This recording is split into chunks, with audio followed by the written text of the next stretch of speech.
उनका कैमरा अभी भी काम कर रहा है। क्या ये सामान वो हमारे लिए छोड़ गए? उन्होंने यहाँ कैंप लगाया होगा।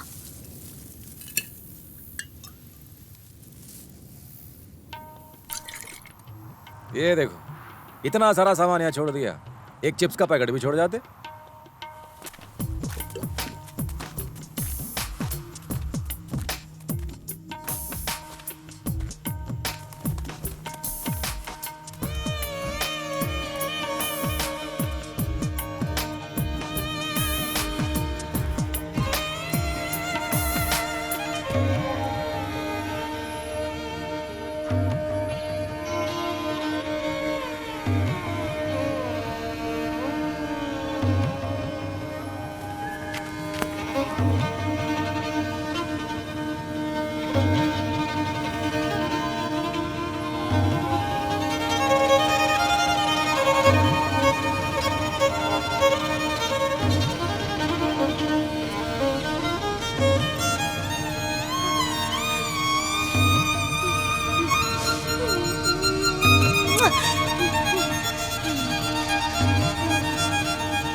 हम पहुंच गए। चोला राजकुमार के छुपने की जगह हम पहुंच गए।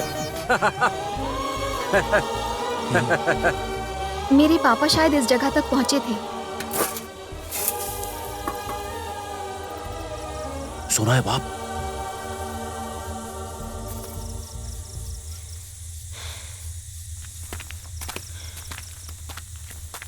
ओह माय गॉड, क्या ये खोया हुआ चोला राजकुमार है? हो सकता है। चेहरा तो पेंटिंग से मिलता जुलता है। यकीन नहीं हो रहा।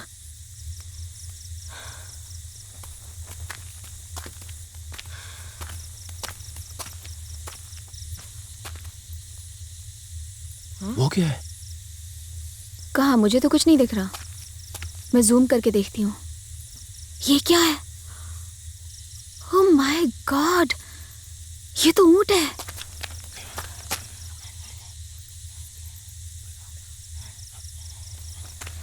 मैं तो पूरा खा जाऊंगी। देखो, लालच मत करना। चलो चलो, कम ऑन। वो ऊंट कहीं भाग ना जाए। मारने के लिए कोई हथियार खोजो। ऊंट भागने ना पाए। धीरे धीरे धीरे। चलो दावत उड़ाते हैं। घेरो घेरो, उसे आगे से घेरो, आगे से। गर्दन पर वार कर रहा होगा। धीरे।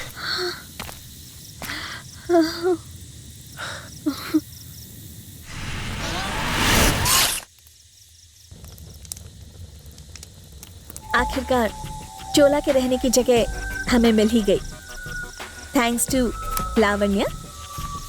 और अब हम इसके अंदर जाएंगे। स्टार न्यूज के लिए अनजान जगह से रिपोर्टर सुकुमार।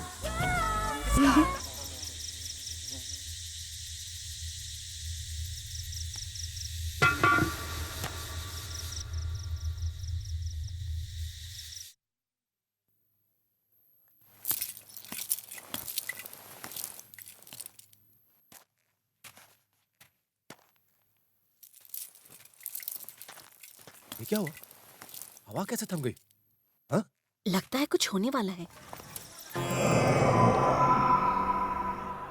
हे चंडिका देवी, हमारी रक्षा करो। एक गौरवशाली इतिहास की गवाही देने वाला ये खंडर कोई साधारण खंडर नहीं है। और हमें इस बात का अंदाजा नहीं था कि यहाँ पर चोलाओं ने एक गुप्त जाल बिछा कर रखा है।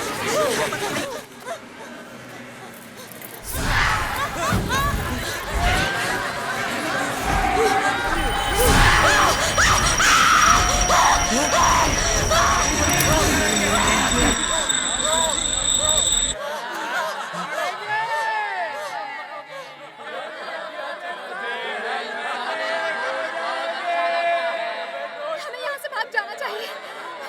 जिंदा नहीं बचेंगे।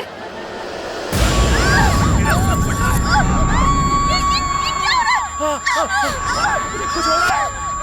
मुझे क्या हो रहा है? रास्ते फूटता है।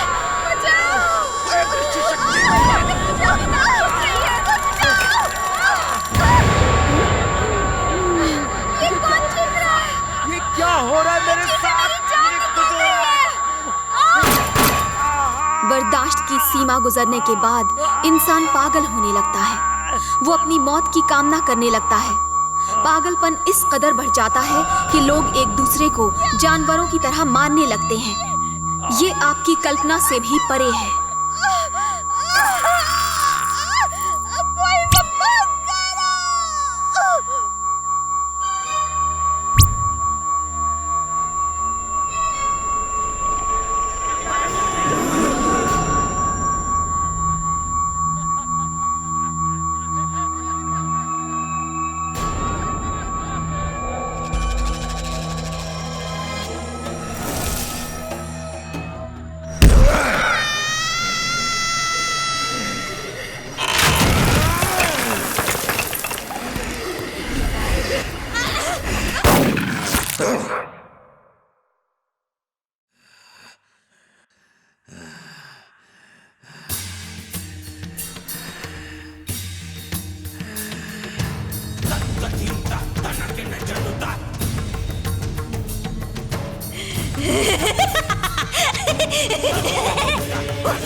पागलपन की हालत में राजा, अनीता और लावण्य आगे बढ़ते हुए एक गुफा के द्वार तक पहुंचते हैं, जहां उन्हें मिलता है मशाल लिए हुए एक इंसान। हे चंडिका देवी, अंततः तुमने दूसरे दुश्मनों की तरह इन्हें भी हम तक पहुंचा दिया। वहीं रुक जाओ। ये साधारण दिखने वाला मनुष्य हकीकत में एक धार्मिक गुरु है। ए लड़की, आ गया। जिसके पास कुछ अद्भुत शक्तियां हैं।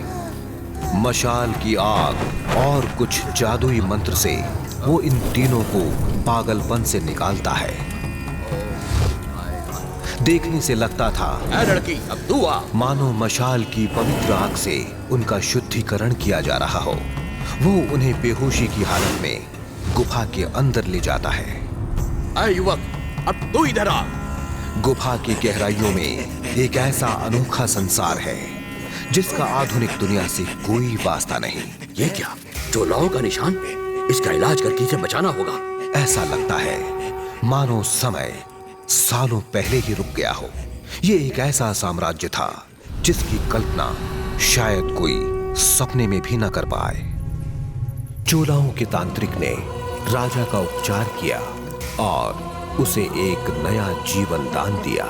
कभी अपनी अपार संपदा के लिए विख्यात चोला साम्राज्य अब एक भयंकर संकट से जूझ रहा था, जिसकी वजह थे पांड्यन, जिन्होंने चोला साम्राज्य पर आक्रमण कर दिया।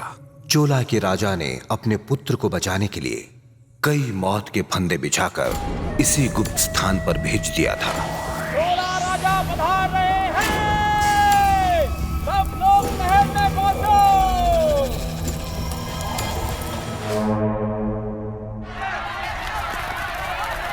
राजा ने राज किया है, महल में पहुंचो।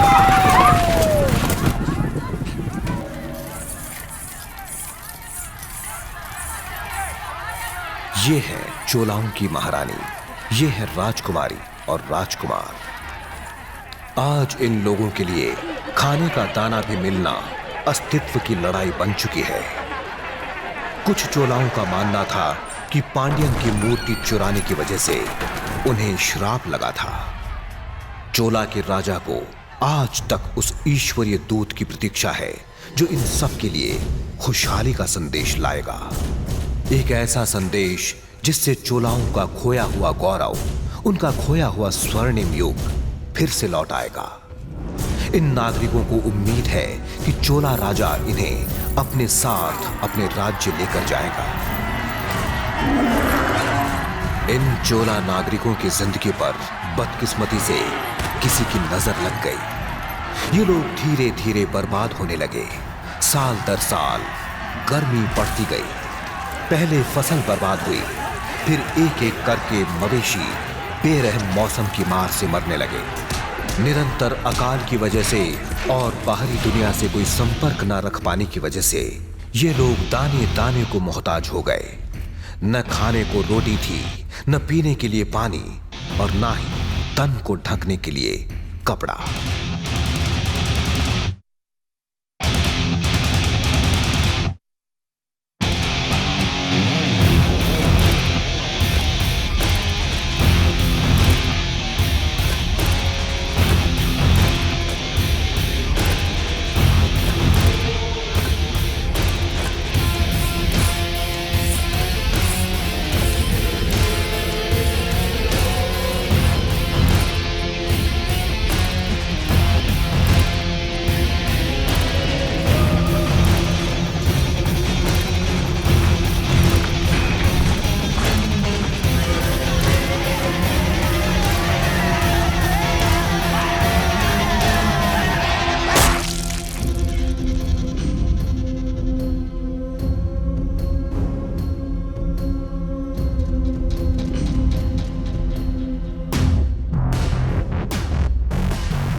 कोई बदलाव नहीं आया।